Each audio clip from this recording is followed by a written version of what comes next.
Charles, você poderia falar um pouco sobre a ferramenta Strategy Manager? Ok. Eu vou adicionar uma tabulação aqui, tá? Eu vou em ferramentas e vou abrir o meu Strategy Manager. Quando eu abrir ele, o que vai acontecer? Ele abre como uma janela separada. Como eu sei que está separada? Se eu vier na barra de ferramentas do Windows e colocar o mouse em cima, você vai ver que apareceu duas janelas. Porém, ela está atrelada à área de trabalho na qual eu iniciei ela. Eu gosto... geralmente as pessoas têm uma janela separada porque elas colocam em outra tela, né? Eu gosto de, quando eu uso, anexar ela aqui, ó. Quando eu anexar, ela vai entrar como se fosse dentro da janela. Se eu olhar lá embaixo, na barra do Windows, ele não está mais. O Strategy Manager, ele é bem simples e bem fácil. O que você tem que ter em mente é que ele tem 3 regiões de trabalho. Ele tem a região com as estratégias que você vai programar, com as suas configurações e os seus ativos. Cada ativo vai rodar uma estratégia, porém, nada impede que internamente, dentro da estratégia, você execute 2 ou mais ativos, como, por exemplo, fazer uma estratégia de buy sell de 2 ativos diferentes. A questão é que o sistema vai rodar em um dos ativos. Inclusive, você pode rodar, por exemplo, um sistema dentro do mini índice e só trabalhar com a Petro 3 e a Petro 4, ou com a Petro 3 e o dólar, Petro 4 e a Vale, qualquer coisa assim. O que eu quero dizer é que ele roda num gráfico, mas pode negociar em um ou mais ativos que você quiser. E isso vai aparecer aqui só um deles. Quando você adiciona uma estratégia aqui no mais, eu vou escolher uma simples aqui que não faz nada. Essa aqui ela não faz nada, basicamente. Você vai ter aqui em cima as informações sobre a estratégia, as configurações, na qual você vai ter os parâmetros aonde ela vai trabalhar e os próprios parâmetros da estratégia. A diferença entre parâmetros principais e parâmetros da estratégia, que o principal, toda estratégia tem igual, que seria basicamente aonde que ele vai trabalhar em relação ao gráfico.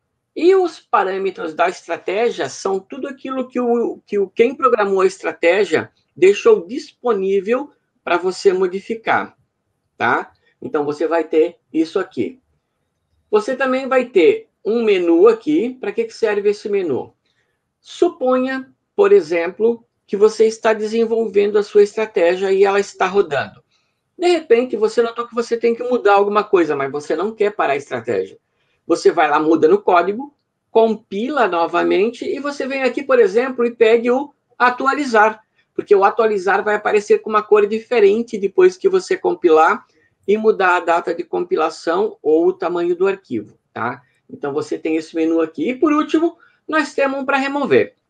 À sua direita, você tem ou o desempenho desta estratégia em particular, que seriam as mesmas informações que você tem na conta, porém limitados à estratégia, e o gráfico que ela está rodando.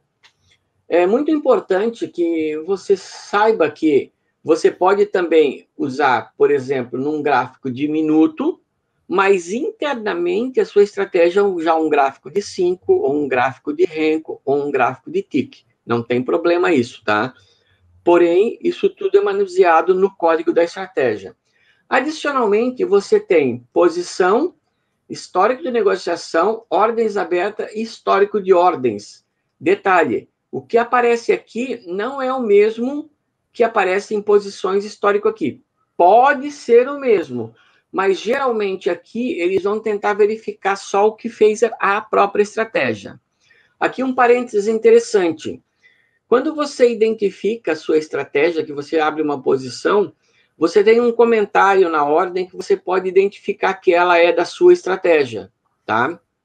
E com isso, você tem a capacidade dentro do código de saber qual foi a ordem que você mandou, porque você vai dar uma identidade para ela que você cria, né?